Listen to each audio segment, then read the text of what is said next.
यशोमती मैया के नंद लाला। कृष्ण कृष्ण हरे कृष्ण कृष्ण कृष्ण मुरली मनोहर कृष्ण गोपाला गोविंदा हे दामोदरा। भाग्यो,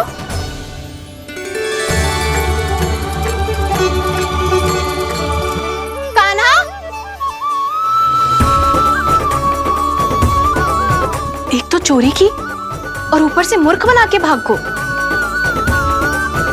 ये ठीक ना है, मुझे यशोदा जीजी को बताना ही होगा, और वो भी इसके घर पहुंचने से पहले।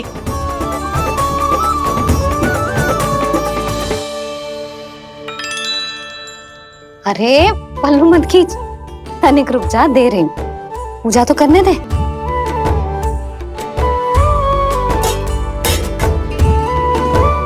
ले, अब जितना मन करे उतना प्रसाद खा।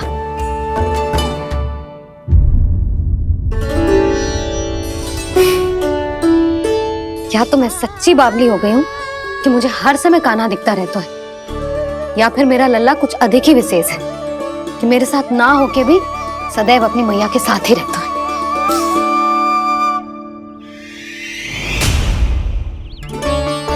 आज तो कैसे प्राण बचे नारायण ही जानते हैं। मैं तो पाऊ को सिर पर लेके ऐसे सरपट भागो कि पूरे गोकुल में बड़ बोले। इस समय तो बड़ी बड़ी मत हाको, पर असली लाभ तो वानर महाराज ने उठाया है। पूरी की पूरी मटकी अकेले लेके निकल लिए। ये हमारी प्रतीक्षा कर रहा था ताकि हम माखन बांट सके। हमारे साथ ना दाऊ, उनके साथ।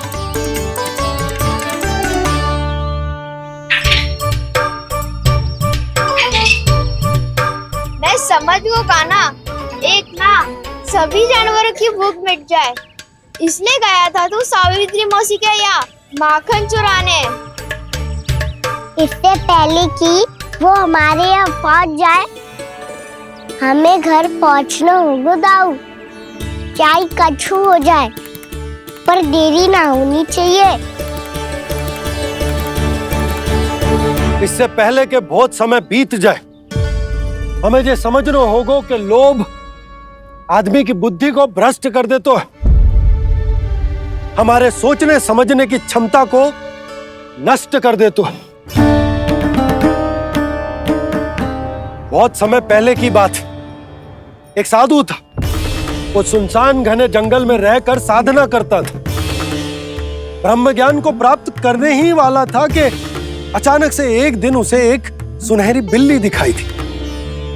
उसने उसे देखो तो सोचो कि ये तो बहुत सुंदर है, इसे तो मेरे पास रहना चाहिए, और उसने उस बिल्ली को अपने पास रख लिया। फिर उसने सोचो कि इसे तो दूध की आवश्यकता होगी और उसके लिए गाय की, तो उसने एक गाय भी रख ली। अब गाय को चारे की आवश्यकता होगी और चारे के लिए भूमि की। नारायण की कृपा से भूमि का प्रबंध भी हो गयो। अब भूमि को जोतनो है, चारा उगानो है, चारा काटनो है, और उसे गाय को खिलानो है। गाय को खिला के उसे दूध निकालनो है, और दूध निकाल के बिल्ली को पिलानो है। कार्य बढ़ गो। अब उसे लगो कि सहायता के लिए 2 जोड़ी हाथ और होने चाहिए, तो उसने विवाह भी कर लियो। कुछ समय बीतो और संतान हो गई, और उसे एक बड़े घर की आवश्यकता अनुभव हुई। इसी प्रकार धीरे धीरे लोभ ने उसे अपनी छाया में ले लिया, और वो नारायण की साधना कर ब्रह्म ज्ञान को पाने के अपने परम लक्ष्य को भूल गो। फिर अनेक वर्ष बीतने के पश्चात उसकी अपने गुरु से भेंट हुई। पहले तो उन्होंने उसे पहचाना नहीं, और पहचानो तो उनने कही कि एक बार, बस एक बार अपने कर्तव्य से भटका था तू, और देख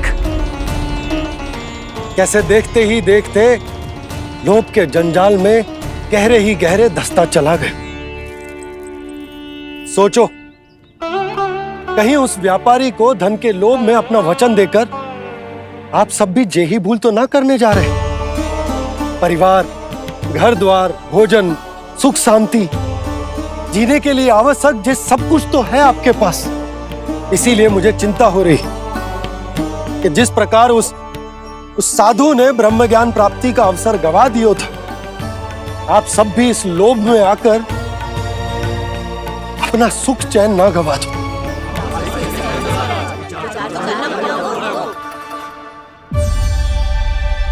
लग तो है बात सबको समझ आ रही है।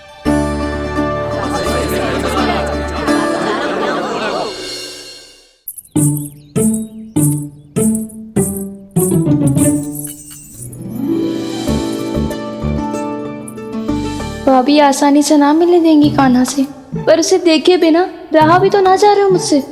कहाँ है वो? मुझ पे बहुत क्रोध है उन्हें। इतने शीघ्र शांत ना होगा, उन्हें मनाना तो पड़ेगा ताकि मैं नंद भवन में फिर से बिना किसी रोक टोक के आ जा सकूं। पर क्या बोलूं, कैसे मनाऊं उन्हें?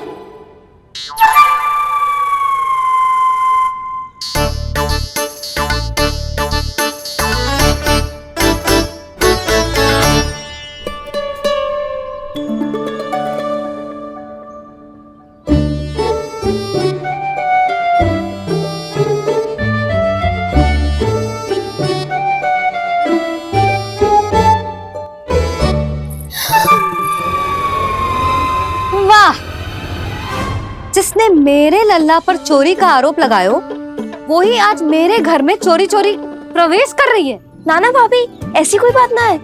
मैं तो बस ये देखने आई थी कि जसोदा भाभी का क्रोध शांत हुआ कि ना? सुन ले जानकी, मेरा क्रोध उसी दिन शांत होगा जिस दिन तू सारी गोपियों के सामने मेरे कान्हा पर लगाया आरोप वापस लेगी। चोरी करेगा तो आरोप ही लगेगा ना जीजी। फिर से आरोप? सावित्री, तू भी? कल तक मुझे ये थोड़ी पता था जीजी कि आपका कान्हा सच्ची में माखन चोरी में पारंगत है। आशा करता हूं कि आप सभी को नंदराज का विचार और संदेश सही से समझ आगो होगो।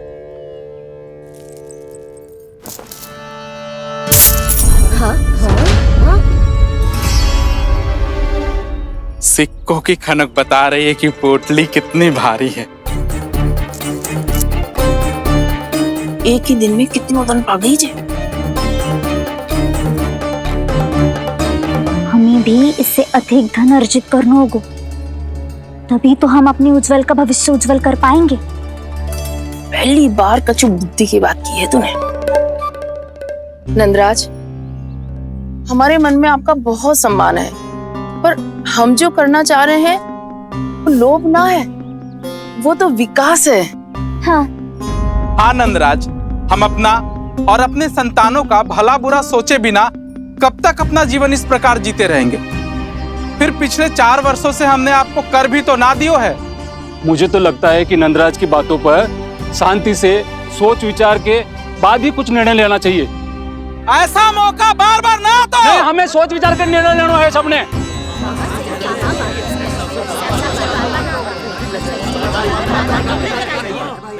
चोरी में पारंगत? हाँ जीजी, उसने टोली बनाई है और उसका नाम भी रखा है चौर्य विद्या प्रसारण टोली, और आपका कान्हा उसका अध्यक्ष है। अच्छा, तो कान्हा पूरी टोली लेकर आया था चोरी करने तेरे घर? और नहीं तो क्या। पर एक बात बताऊं जीजी, मेरे बलदर को देखकर किसी का साहस ना हुआ भीतर जाने का, पर आपका कान्हा इतना साहसी है कि बिना भयभीत हुए इतने भयंकर बैल के निकट चले गए।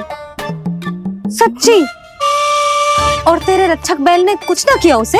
है ना अचरज की बात। क्रोध के स्थान पर वो तो उसके सामने ऐसे झुको जैसे कि प्रणाम कर रहा है? और जीजी, आपका कान्हा साहसी ही ना, बहुत चतुर भी है। मैंने मटकियां बहुत ऊपर लटकाई थी, पर बताओ कि बिना चौकी के मटकी को नीचे उतारने का उपाय किसने ढूंढा? किसने? आपके चतुर कान्हा ने। उसने अपने सखाओं को पर्वत बनायो और एक पक्के सेनापति की तरह बिना भयभीत हुए उनके ऊपर चढ़ गयो और मटकियां उतारने लगो। और एक ही ना, तीनों की तीनों मटकियां उतार ली। तीनों? हाँ जीजी, और वो इतना दयालु है कि पहले एक मटकी का माखन सब में बांट दियो और फिर बची हुई 2 मटकियों में से एक मटकी अपने सखाओं को दे दी और फिर दूसरी मटकी एक भूखे वानर को दे दी।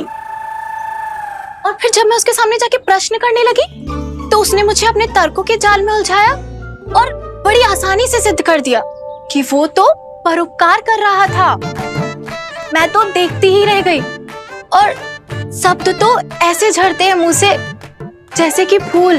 रुक जा सावित्री, पहले तू ये निर्णय ले ले कि तू मेरे लल्ला का गुणगान करने आई है कि उसकी निंदा करने। निंदा करने ही आई हूँ जीजी। जानकी सत्य कह रही थी, आपका कान्हा माखन चोर ही है और बलराम के साथ भागा था। बलराम क्यों?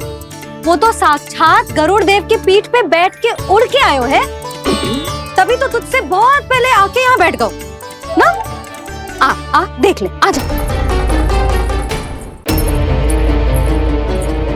देखो कैसे बैठ के सब पहरा दे रहे हैं कि कोई पंछी अनाज ना चुगले, और तुम दोनों व्यर्थ में इन सब पर दोष लगा रही हो। कान्हा के निकट जाने का प्रयास भी मत ही करना। पहले मेरे लल्ला पर आरोप लगाती हो, फिर उससे मिलना भी चाहती हो।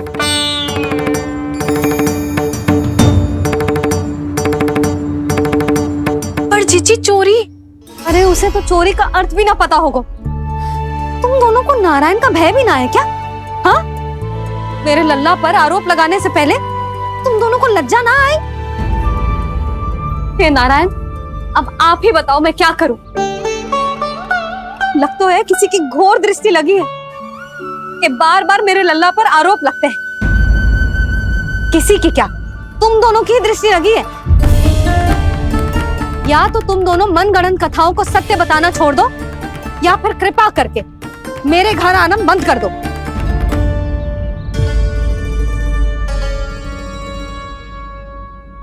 अब दोनों मुंह क्या ताक रही हो? हाँ, जाओ यहां से। और तुम दोनों नंद जी की सभा में क्यों ना गई? हाँ,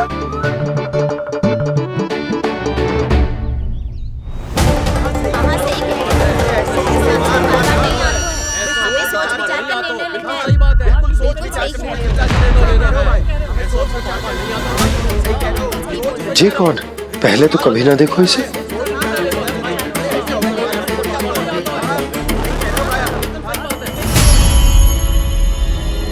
कहाँ को?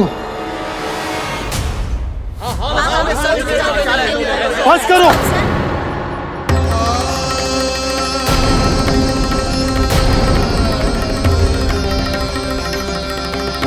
मेरी आंखों के सामने मैं गोकुल में इस तरह फूट पड़ते ना देख सकता।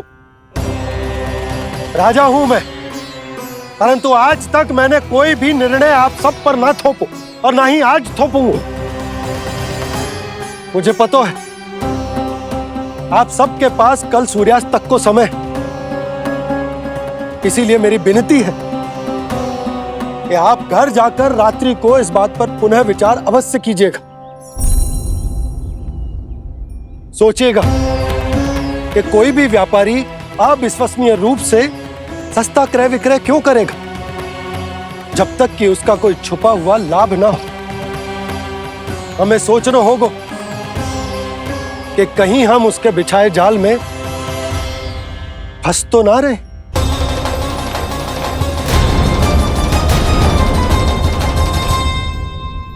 बच गए भैया, जैसे तैसे ही सही, पर समय से पहले पहुंच ही गए हो। सावित्री मौसी कनेक सी बात को इतना बड़ा चढ़ा के बोल रही थी जितना उज्जवल भी ना बोलतो।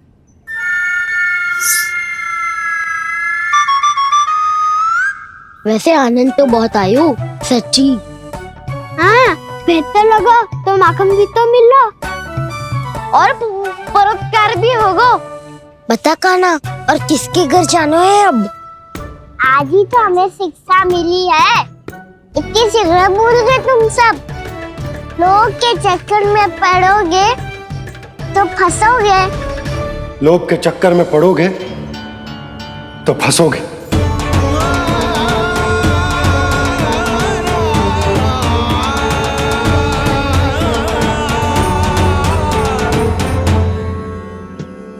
चोर चोर कह रही है मेरे निर्दोष से बालक को। अब तो इन दोनों ने अति ही कर दी है।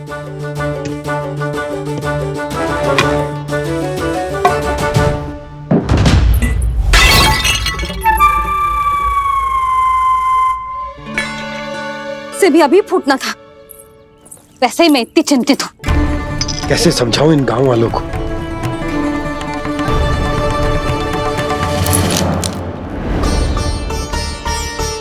कोई समझने को तैयार ही ना है। लगता है सबकी बुद्धि भ्रष्ट हो गई है। सही कह रही हो यशोदा तुम। मुझे तो लगता है कि सोचना समझना ही छोड़ दिया सबने। अनेकों तर्क देके समझा दियो, सिद्ध कर दियो, पर इनकी मोटी बुद्धि में कछु आतो ही ना है। यशोदा तुम तो तर्क की कह रही हो, मैंने तो उदाहरण देकर समझाने को प्रयास किया, पर अपनी बुद्धि के आगे कछु ना समझ में आ रहा इन गांव वालों को। क्या सारे के सारे गांव वाले मेरे लल्ला पर आरोप लगा रहे हैं? जी क्या कह रही हो तुम? मैं तो गांव वालों की बात कर रहा हूं जो नारायण के नाम पर वचन देकर उस अपरिचित व्यापारी को अपने दूध, दही, घी, माखन सब देने को तैयार है। लो कर लो बात। मैं गोपियों की बात कर रही हूँ जो लल्ला पर माखन चोरी का आरोप लगा रही हूँ। और आज तो सावित्री ने भी लल्ला को माखन चोर कह के पुकारो है।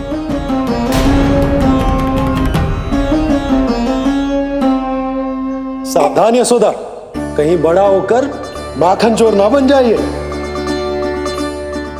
अच्छा ये सब आप छोड़ो, स्त्रियों की बात है, मैं संभाल लूंगी। आप ये बताओ सभा में क्या हुआ? गोकुल में फूट पड़ गई यशोदा, लोभ की फूट।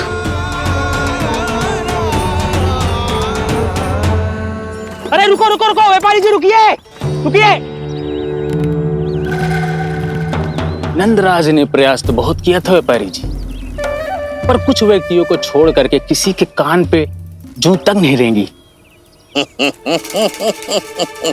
इसका अर्थ फूट पड़ चुकी है लोभ की वजह से।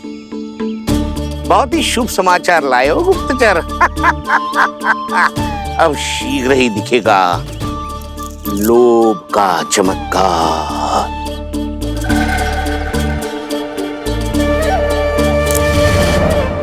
लोभ से बचने को जो पाठ हम कान्हा को पढ़ा रहे थे ना, आज वही पाठ मैं इन गांव वालों को समझाने में असमर्थ रहा। आप चिंता मत करो जी, धीरे धीरे सब ठीक हो जाएगा। तब तक बहुत देर हो जाएगी यशोदा। ये गोकुलवासी मेरे अपने, उन्हें अपनी आंखों के सामने मैं भूल करते ना देख सकता। वो सुलक्षणा, वो उस व्यापारी के प्रभाव में आ गए, और शंकरी मौसी और सुमति भी सुलक्षणा के मार्ग पर ही चल रही। कान खोल के सुन ले बहू, आज से घर में दूध पीनो बंद, दही खानो बंद, और माखन तो बिल्कुल न खानो। पर मैया, पर किंतु परंतु कुछ ना सुननो मुझे। सुलक्षणा की जैसे धनवान बननो है कि ना?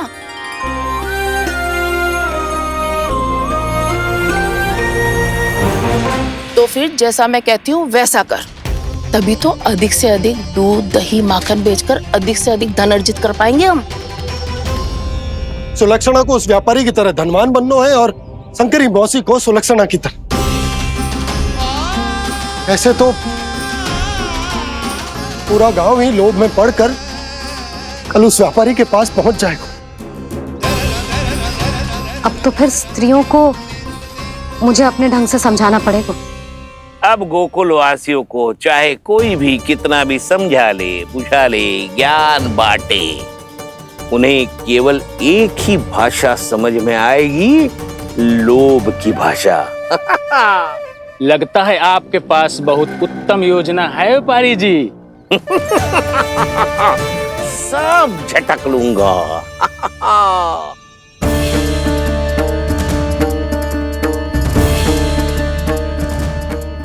आपको क्या लगता है प्रभु, मैया के समझाने से गोपियाँ समझेंगी?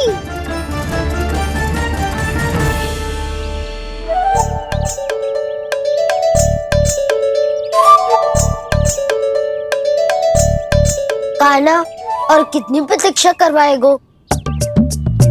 अब बता भी दे, माखन चुराने किसके घर जाना है? इतना आसान ना है निर्णय करना, समय लगता है, सोच विचार करना पड़ता है, पर ये निर्णय किया कैसे जाए पता है मुझे। लगता है वे निर्णय करना पड़ेगा कि बचना कैसे है।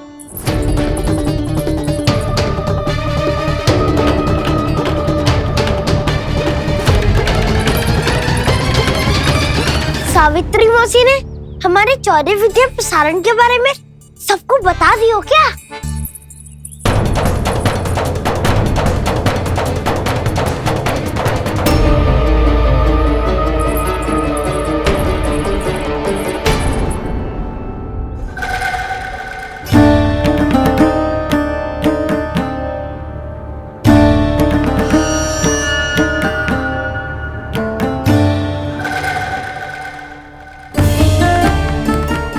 शीघ्र आओ, छोटी माँ बुला रही है।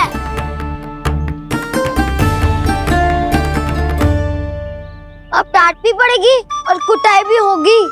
14 विद्या प्रसारण कल ही आरंभ हुआ था और आज ही समाप्त हो जाएगा। सब इतने गंभीर क्यों है आज? गंभीर तो होंगे ही ना दाऊ, क्योंकि मैया आज अच्छा वाला पाठ पढ़ाने वाली है।